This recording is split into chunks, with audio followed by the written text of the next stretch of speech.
ধৈর্য শিক্ষার জন্য বানানো অলঙ্কারগুলো আমার চোখে মুখে অন্যরকম এক দ্যুতি এনে দিত, যা পরিণত হয় যোগ্য অযোগ্যকে এক লহমায় চিনে নেবার ক্ষমতায়।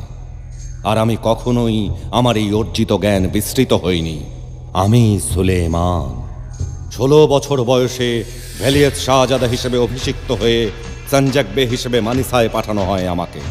আজ বাবার রেখে যাওয়া বিশাল সাম্রাজ্যের সুলতান হিসেবে অভিষেক হচ্ছে আমার। প্রতিশ্রুতি দিচ্ছি, ভবিষ্যতে শাসনের প্রতিটি স্তরে ন্যায় বিচার প্রতিষ্ঠা করব।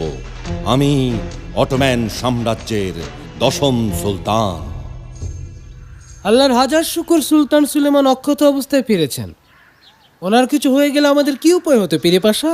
শুকুর আলহামদুলিল্লাহ, চিন্তা করতে ভয় লাগে। অত চিন্তার কি আছে পাশা? সুলতান সেলিমের আরেকজন পুত্র সন্তান আছে না, মনে নেই আপনাদের? ভুলে গেছেন? সেই